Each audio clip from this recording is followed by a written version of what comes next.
Olá, eu sou a Ana da Tudo Sobre Linhas e eu estou cá para fazer o meu resumo semanal. Então, esta semana eu acabei de ler os livros que tinha-vos falado a semana passada, nomeadamente John Green e aqui O Homem Ausente, e deixe-me falar aqui um bocadinho destes livrinhos. Sobre aqui o John Green, tal como tinha dito a semana passada, veio a confirmar. Foi um livro que eu não gostei. Eu acho que esta onda de John Green já não é para mim. Isto basicamente, explicando aqui um bocadinho a história, temos aqui o Miles. O Miles é um miúdo de 15, 16 anos e ele, farto de estar em casa com a família, ele decide seguir as pisadas do pai, nomeadamente ir fazer o secundário para um colégio interno que é o Culver Creek, se não me engano. Então, o que este rapaz tem de especial é que ele decora as últimas frases de cada livro que lê. E isto é interessante na medida que o John Green vai aqui tirando algumas citações de alguns autores proclamados, por exemplo, o Simon Bolivar, e esta foi uma das coisas que me fez prender ao livro. Outra coisa também que me fez despertar aqui neste livro foi, nomeadamente, a nostalgia que este livro nos dá. Ou seja, nós recuamos aqui um bocadinho aos nossos tempos de adolescência, e isso de certa forma é bonito. Mas a certa altura, também o Miles, quando está lá no colégio, ele conhece a Alaska e conhece outros miúdos, só que o tipo de partidas que eles fazem uns aos outros, e lá professores, e depois tem lá outras, como é que eu ia dizer, as máfias do colégio, e isso para mim, pronto, são adolescentes e não sei o quê, mas para mim, no meu ponto de vista, foram partidas que os miúdos de 10, 11 anos fazem, não propriamente de adolescentes. Eu só não recomendaria este livro, por exemplo, a crianças com 12, 13 anos a lerem. Porquê? Porque esses miúdos têm aqui alguns comportamentos, como por exemplo o excesso de álcool, o excesso de drogas, e também aqui um bocadinho da descoberta da sexualidade, por assim dizer. Por isso é que eu não recomendo de todo crianças lerem isto, senão dava perfeitamente, porque também a escrita é muito simples e sempre dava para entreter as crianças, já que não me entreteu a mim. Aqui falando também um bocadinho de coisas que me estava a dizer, achei interessante. Aqui numa parte quase final, na nota do John Green, que ele explica o seu ponto de vista em relação a essas citações que ele faz.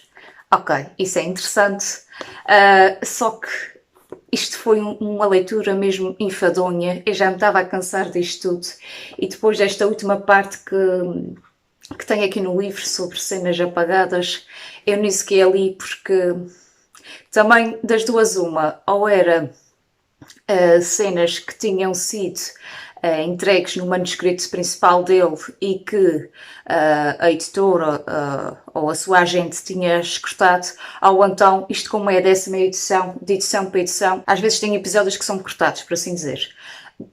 É uma das duas, mas também não tive interesse e para aí a 100 páginas abandonei o livro.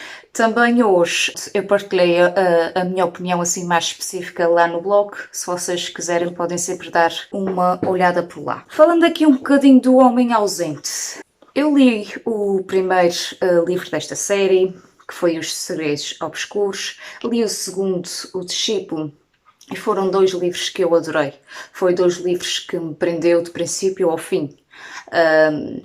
Sempre que nós estávamos a ler e pensávamos nós que estávamos a descobrir um mistério e que a história ia acabar ali, tinha sempre outro para nos dar aquela aceleração, para assim dizer, no livro. Tal não aconteceu neste. Primeiro é assim, dividindo aqui um bocadinho a minha opinião por partes. Este livro tem quase 600 páginas e e as primeiras 200 isto não me estava a fluir nada. Foi um início muito lento. Atreveria-me quase a dizer que foi mesmo aborrecido. A certa altura fui ver a pontuação da série no Goodreads para ver se era defeito meu ou se era mesmo da série, e eu vi que era o livro que tinha a cotação mais baixa. E depois, ao longo do tempo, comecei-me a perceber porquê. Primeiro, é assim, estes dois autores, este livro, na minha opinião, é um registro diferente dos outros primeiros dois. Porque, como eu estava a dizer, nesta primeira parte, neste terço, aqui muito inicial, os autores vão buscar muitas personagens, muitos cenários, e nós temos alguma dificuldade em entender aqui o que é que faz ligação a quê e quem é que fez o quê. E para mim foi muito difícil. Chegamos ali mais ou menos à metade e já percebemos já alguma coisa, mas não tanto assim. Para mim, o que me fluiu mesmo aqui neste livro foram as últimas 100 páginas. Muita peça começa-se aqui a juntar e nós começamos a perceber. A investigação daqui do livro é interessante, é diferente dos outros primeiros dois, não posso negar, mas foi uma escrita assim diferente, vá. E a esperança que eu tenho é que isto seja um livro, vá, de ligação, por assim dizer, para a restante saga, e que seja importante ler este livro para nós percebermos no quarto volume muitas das questões que deixaram este livro em aberto. Se é que me faço entender. Depois, tenho aqui uma coisa que também para mim destaca-se muito, que é a personagem do Sebastian. Eu neste terceiro volume eu consegui ter alguma admiração por ele. Se tanto no primeiro e segundo nós achamos que é uma pessoa arrogante e que faz lá aquelas atrapalhadas todas, que não vou dar aqui spoilers, neste terceiro volume, assim, das personagens, para mim que foi o que se destacou, mas depois, na próxima semana, vou partilhar a opinião e vou falar melhor dele.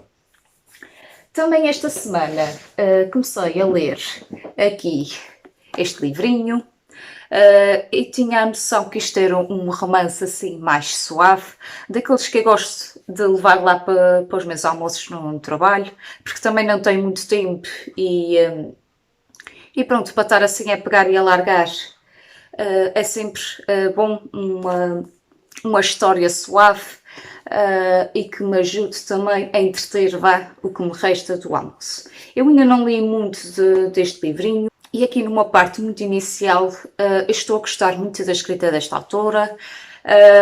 Isto basicamente é a história da Betty. A Betty conhece nos seus tempos de universidade um rapaz que é o Neil.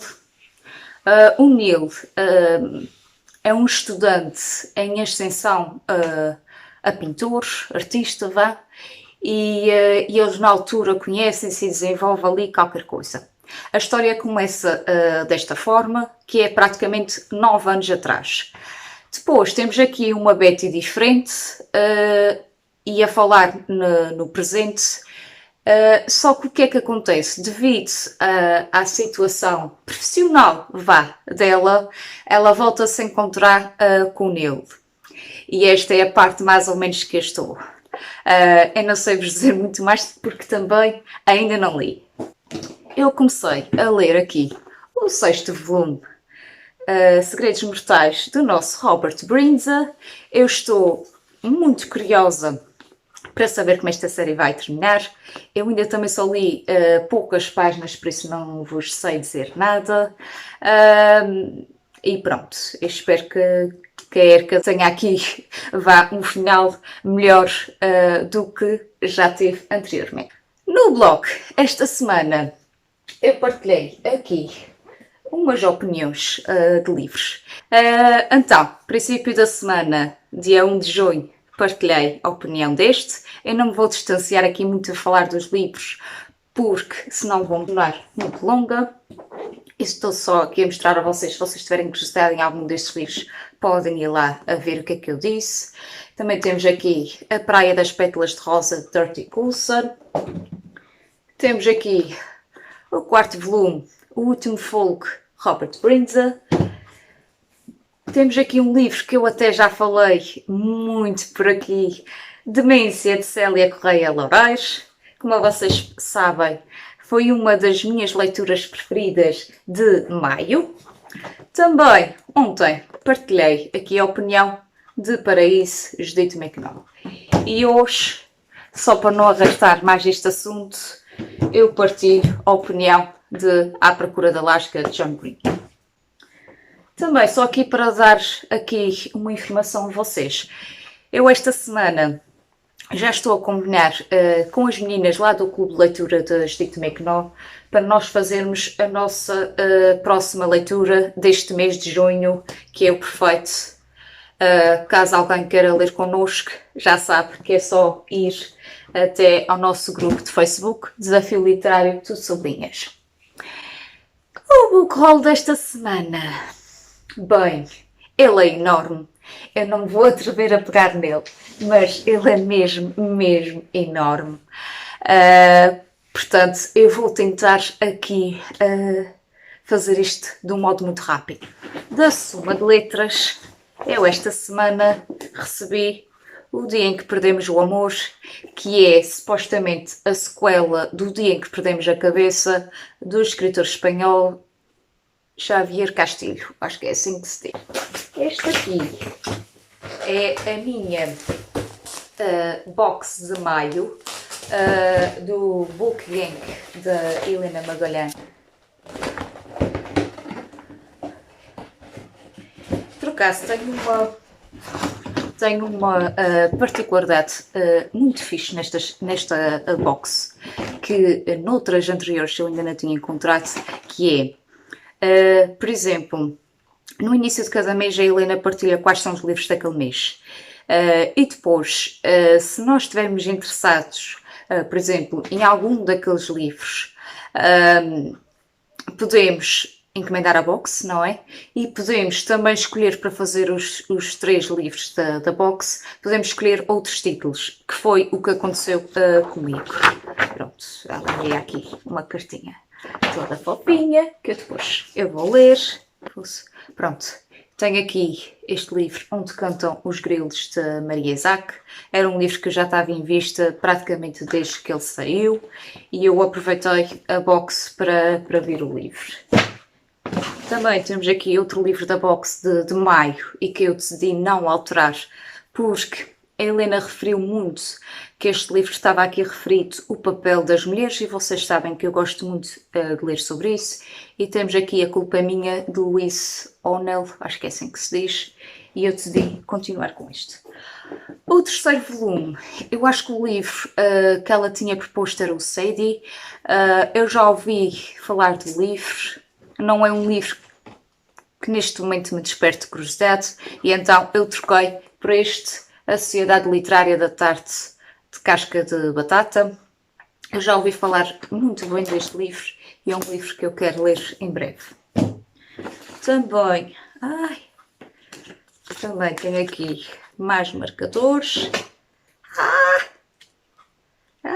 Estou muito prendada.